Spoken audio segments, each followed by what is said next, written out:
Hey. Hey, guys. Welcome back to another episode of Talking Tommyrot. Tommyrot. You guys, can you guys make music? Make me that song. Somebody, please. Just kidding. Hi, guys. Welcome back to another episode of the podcast, mate. And this episode couldn't happen. You know who it couldn't happen without? Jay Sorio at Oreo Designs. You know where to find him. No, but in all seriousness, check him out on Instagram at Oreo Designs. ORIO Designs. Instagram. You know what it is. Also, check me out. I think it's like right here somewhere in my video, you know. But if you're just listening, it's at Garza Nate, or search the hashtag Talking Tommyrot on Instagram, and you'll find my ass. Sorry if my face is a little red today. I just went on a very intense hike. Not only was it really sunny and snowy, so like it just reflected and burned me, but the wind was really, really intense, and my face hurts right now. Why do I live somewhere where the wind hurts my face? That's just what happens, man. Okay? Me and Heath went up a 13,000 foot mountain. You know, not a 14er. Didn't have the time today. Didn't wake up early enough. But shit happens. So that's why my face is red, and that's why I might be a little tired. Okay? Also, one thing, I was on the hike, okay? I was on the hike, me and Heath were coming down, and like, this dude was like, hey, how's it going, blah, blah, blah, like, we were just chatting it up, saying, you know, the wind is crazy and all this, and then this dude starts chatting to me for like, at least, dude, you know, it felt like 20 minutes, but at least 5 to 10 minutes, which is just a long time when it's blistering wind up, you know, at 13,000 feet, and you guys are just sitting there talking. But this dude was like, he was like, hey, well, I work for this company called like Azertix or Architectals or some shit like that. They sell like hiking stuff.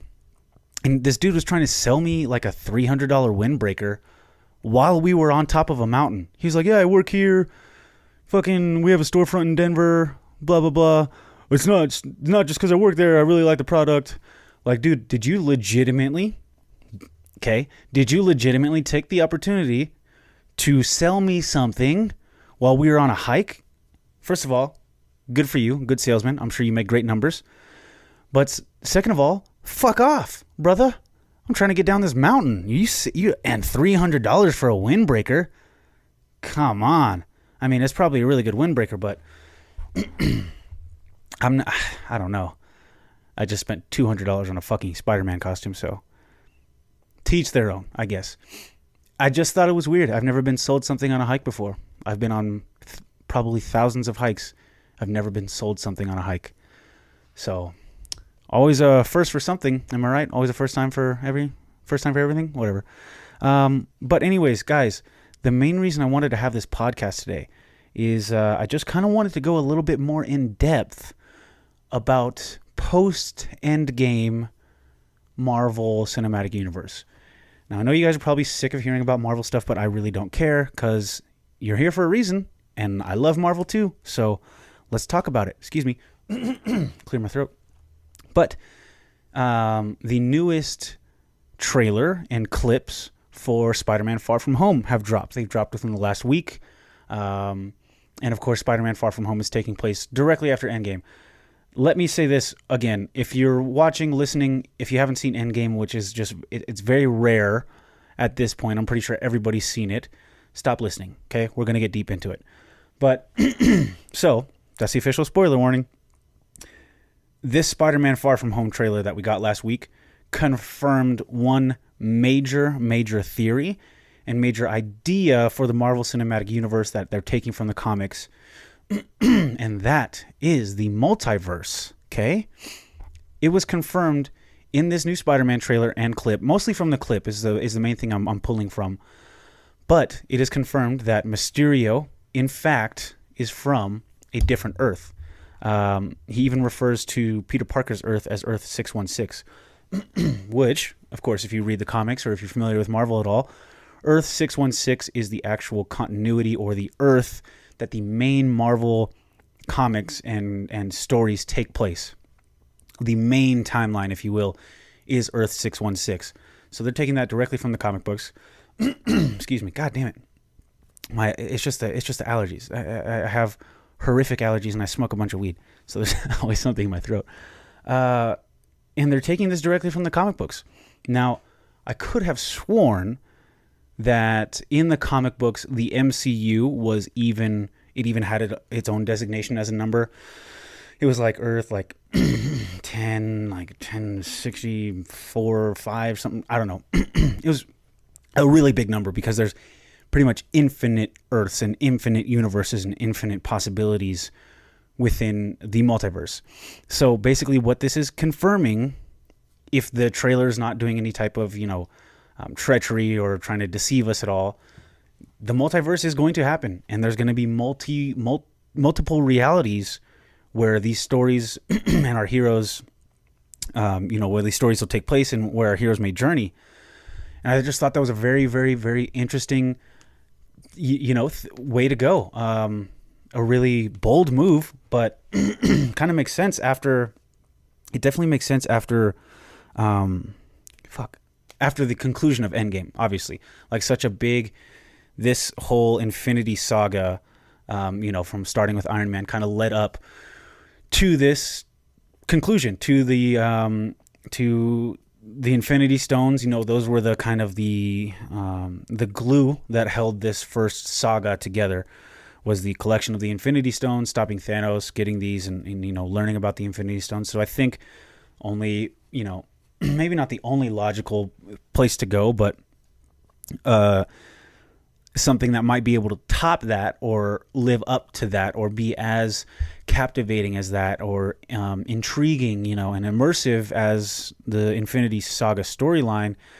I think a multiverse would be perfect for that, It just really, you can go an infinite amount of possibilities, quite literally, for the stories that can be told, for the characters that can be introduced, for the characters that you can bring back, which I've heard a lot of theories about. Like, if there's a multiverse, then there's a universe where Tony survived, or there's a universe where, Cap did live with Peggy.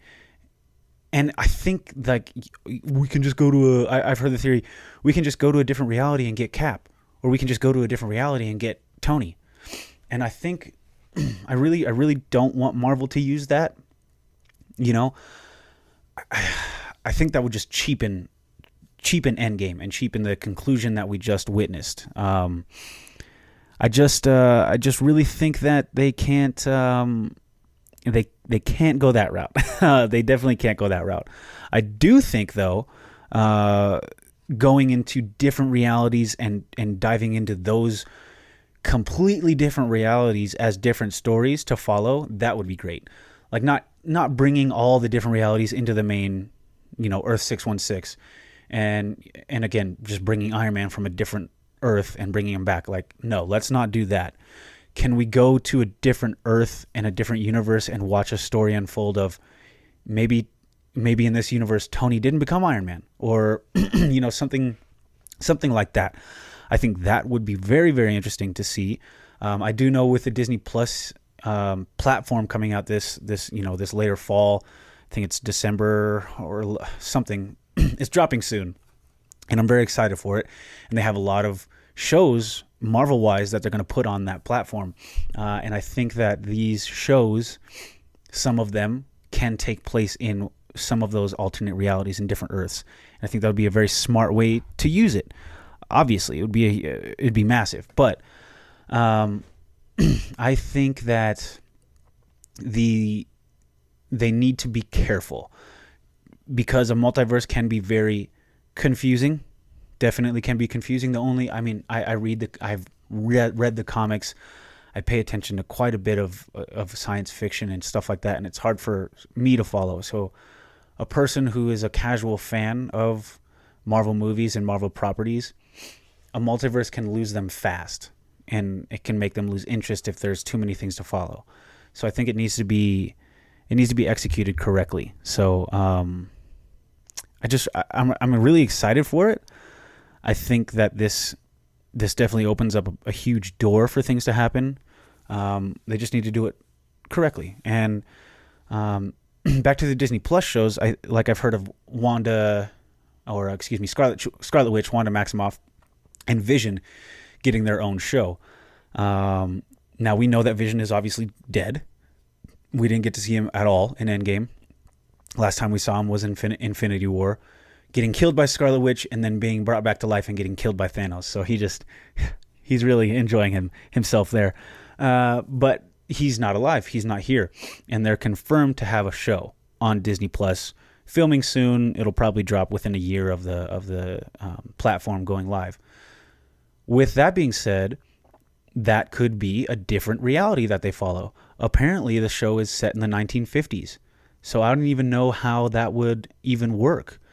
It's definitely going to be interesting to see and interesting to watch this type of story unfold. But I think the multiverse and different Earths are going to be ways to explain these types of scenarios. I know Loki is getting his own show, for instance. And Loki, as we saw in Endgame, he took the Tesseract and they kind of failed on that one, and they had to go back in time further to get the Tesseract back.